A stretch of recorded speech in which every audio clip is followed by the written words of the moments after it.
할렐루야. 오늘도 귀한 날 기도의 자리에 나온 성도님들을 환영합니다. 2025년 4월 17일 목요일 새벽 기도회를 시작합니다. 오늘 우리에게 주시는 하나님의 말씀은 누가복음 23장 1절부터 25절까지 말씀입니다.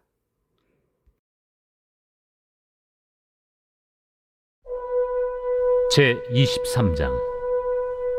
무리가 다 일어나 예수를 빌라도에게 끌고 가서 고발하여 이르되, 우리가 이 사람을 보매 우리 백성을 미혹하고 가이사에게 세금 바치는 것을 금하며 자칭 왕 그리스도라 하더이다. 빌라도가 예수께 물어 이르되, 네가 유대인의 왕이냐? 내 말이 옳도다. 빌라도가 대제사장들과 무리에게 이르되, 내가 보니 이 사람에게 죄가 없도다. 무리가 더욱 강하게 말하되, 그가 온 유대에서 가르치고 갈릴리에서부터 시작하여 여기까지 와서 백성을 소동하게 하나이다. 빌라도가 듣고 그가 갈릴리 사람이냐 물어 헤롯의 관할에 속한 줄을 알고 헤롯에게 보내니 그때의 헤롯이 예루살렘에 있더라. 헤롯이 예수를 보고 매우 기뻐하니 이는 그의 소문을 들었으므로 보고자 한 지 오래였고 또한 무엇이나 이적 행하심을 볼까 바랐던 연고로라. 여러 말로 물으나 아무 말도 대답하지 아니하시니 대제사장들과 서기관들이 서서 힘써 고발하더라. 헤롯이 그 군인들과 함께 예수를 업신여기며 희롱하고 빛난 옷을 입혀 빌라도에게 도로 보내니 헤롯과 빌라도가 전에는 원수였으나 당일에 서로 친구가 되니라. 빌라도가 대제사장들과 관리들과 백성을 불러 모으고 이르되, 너희가 이 사람이 백성을 미혹하는 자라 하여 내게 끌고 왔도다. 보라, 내가 너희 앞에서 신문하였으되 너희가 고발하는 일에 대하여 이 사람에게서 죄를 찾지 못하였고 헤롯이 또한 그렇게 하여 그를 우리에게 도로 보내었도다. 보라, 그가 행한 일에는 죽일 일이 없느니라. 그러므로 때려서 놓겠노라. 무리가 일제히 소리질러 이르되, 이 사람을 없이 하고 바라바를 우리에게 놓아주소서. 이 바라바는 성중에서 일어난 밀란과 살인으로 말미암아 옥에 갇힌 자라라. 빌라도는 예수를 놓고자 하여 다시 그들에게 말하되 그들은 소리질러 이르되, 그를 십자가에 못 박게 하소서. 십자가에 못 박게 하소서. 빌라도가 세 번째 말하되, 이 사람이 무슨 악한 일을 하였느냐? 나는 그에게서 죽일 죄를 찾지 못하였나니 때려서 놓으리라. 하니 그들이 큰 소리로 재촉하여 십자가에 못 박기를 구하니 그들의 소리가 이긴지라. 이에 빌라도가 그들이 구하는 대로 하기를 언도하고 그들이 요구하는 자 곧 밀란과 살인으로 말미암아 옥에 갇힌 자를 놓아주고 예수는 넘겨주어 그들의 뜻대로 하게 하니라.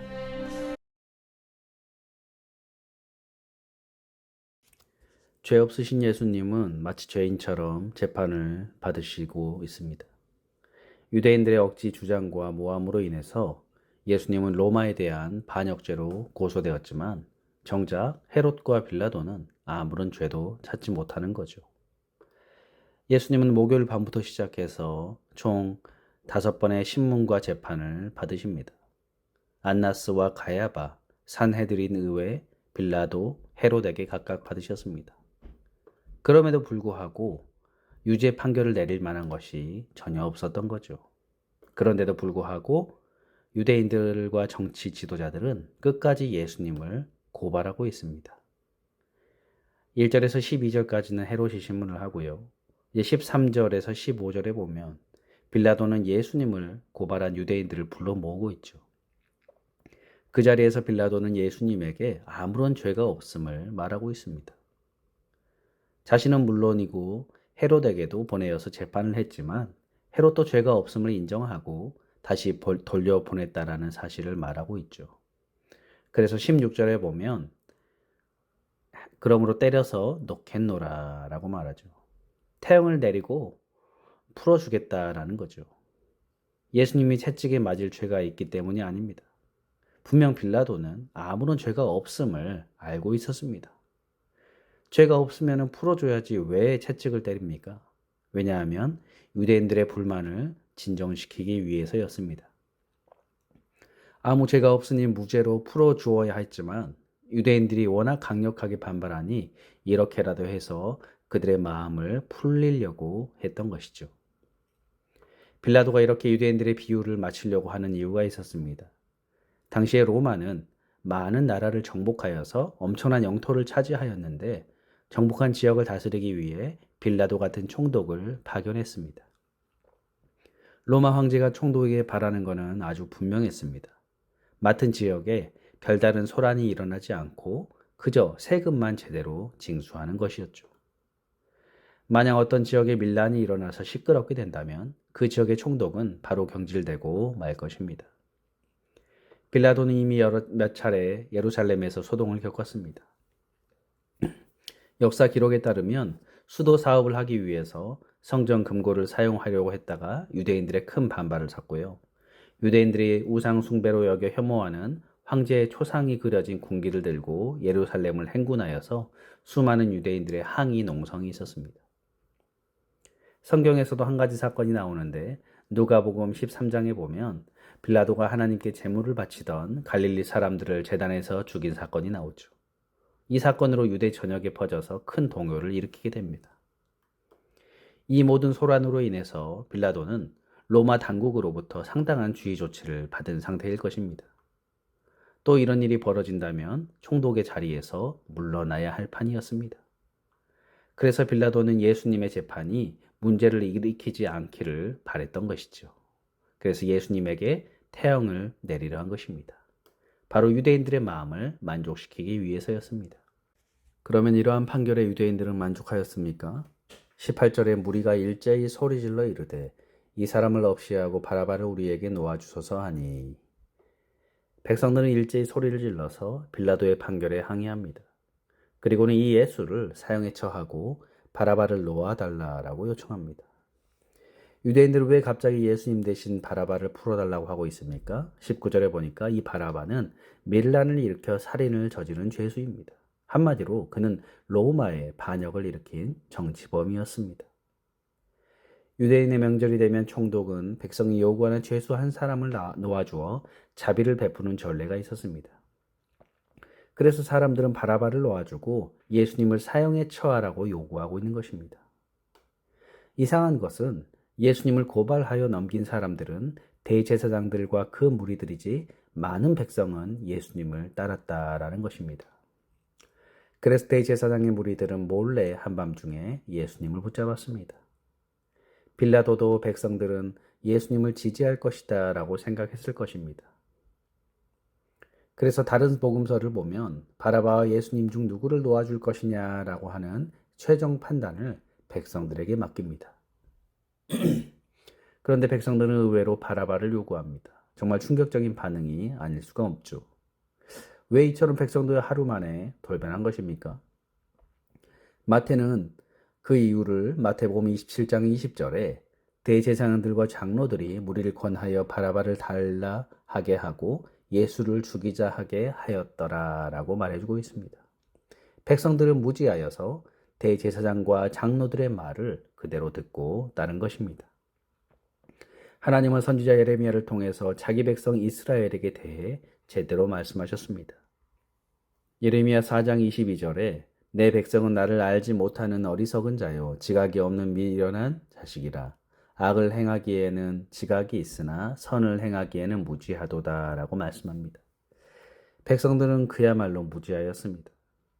그들은 종교 지도자들의 들끓는 시기심으로 예수님을 넘겨주었고 빌라도는 자기 정치 입지만 생각하여서 올바른 판결을 내리지 못하고 이스라엘 백성들은 무지하여서 종교 지도자들의 악한 선동을 따랐던 것이죠.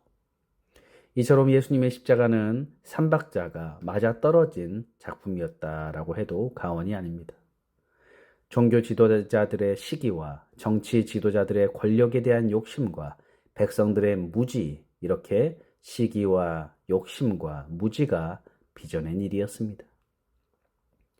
오늘 우리도 예수님의 십자가의 사랑과 은혜를 받고서도 여전히 이러한 마음에서 헤어나오지 못한다면 주의 십자가의 은혜를 헛되이 받은 것입니다. 우리는 이 고난 중환을 보내면서 이 십자가 앞에서 나는 과연 이러한 시기와 욕심과 무지에 사로잡혀 살아가고 있지는 않는지 겸손히 우리 자신을 돌아보아야 합니다. 예수님을 놓아주려는 빌라도의 시도는 실패로 돌아갔습니다. 20절에 보니까 빌라도는 그래도 예수님을 놓아주고자 백성들에게 말했지만 백성들은 소리질러서 십자가에 못 박게 하소서라고 외치죠. 백성들은 예수님에게 최종 판결로 십자가형을 내라라고 요구합니다. 십자가형은 로마의 사형법 중에 가장 잔인하고 고통스럽고 수치스러운 형벌이었습니다. 그래서 로마 시민권자는 아무리 중대한 범죄를 지어도 십자가형만큼은 내리지 않았습니다. 십자가형은 가장 악독한 범죄자나 반역을 꾀한 자들을 처형할 때에만 사용하는 그야말로 공포심을 조장을 하기 위한 형벌이었습니다. 그런데 백성들은 무죄 판결이 내려진 예수님을 그 잔혹한 십자가에 못 박아 죽이라고 소리치고 있습니다. 아마도 유대 종교 지도자들은 예수님이 십자가형에 죽으면 예수님을 따르고 추종하던 사람들도 더 이상 주님을 따르지 않을 것이다 라고 여겼을 것입니다. 유대인들의 생각에 나무에 달려 죽은 죄사는 하나님의 저주를 받은 것이지 결코 그리스도일 수 없다라고 생각을 한 것이죠. 그런데 사실 그들의 생각이 어느 정도는 맞았습니다. 예수님은 나무에 달려 죽으심으로 하나님의 저주를 당하신 것이죠. 갈라디아서 3장 13절은 말씀합니다. 그리스도께서 우리를 위하여 저주를 받은 바 되사 율법의 저주에서 우리를 속량하셨으니 기록된 바 나무에 달린 자마다 저주 아래에 있는 자라 하였습니다. 이것은 신명기 21장 21절의 말씀을 인용하여 하신 말씀입니다. 나무에 달린 자는 저주를 받은 것입니다.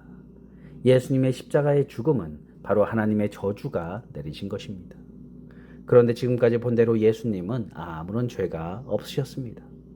죄가 없으신 그분이 바로 우리 대신 저주를 받은 것입니다. 결국 백성들의 소리가 빌라도를 이기죠. 빌라도는 백성의 요구를 수용합니다. 바라바는 놓아주고 예수님은 그들의 뜻대로 십자가에 못 박도록 넘겨주었습니다. 마태복음에 의하면 빌라도는 이 최종 결정을 내리기 전에 마태복음 27장 24절에 물을 가져다가 사람들 앞에 손을 씻으며 이 사람의 피에 대하여 나는 무죄하니 너희가 당하라 라고 말합니다. 이에 백성들은 그 피를 우리와 우리 자손에게 돌릴지어다 라고 마태복음 27장 25절에 말하죠. 그러면 과연 빌라도는 예수님의 피에 무죄합니까? 빌라도가 아무리 예수님을 풀어주기 위해 애를 썼지만 이 세상에 그 누구도 예수님의 피에 무죄한 사람은 없습니다. 빌라도는 자신은 주님의 피에 상관없는 무죄한 사람이라고 여겼으나 그는 사도신경에 주님을 박해한 자로 기록된 영원히 저주받은 이름이 되었다라는 사실을 기억해야 합니다. 이 땅에서 주님의 피와 내가 무관하다라고 생각하는 사람의 운명은 바로 이와 같은 것이죠. 나로 인해 주께서 피 흘려 죽으셨음을 모르는 사람은 영원한 저주에 처하게 되는 것입니다.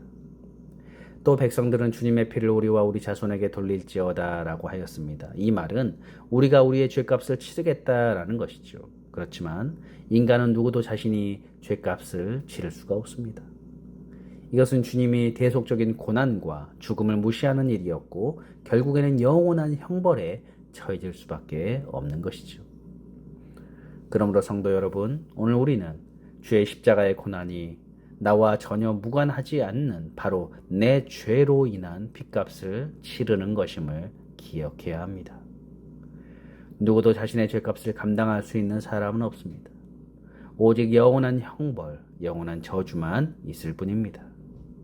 그러므로 이 고난주간 내 죄로 인해서 대신 저주받아 십자가에 달려 죽으신 그 사랑에 깊이 감사하며 더욱더 주님의 사랑 안에 온전히 거하는 저와 여러분들 되시기를 주님의 이름으로 축복합니다.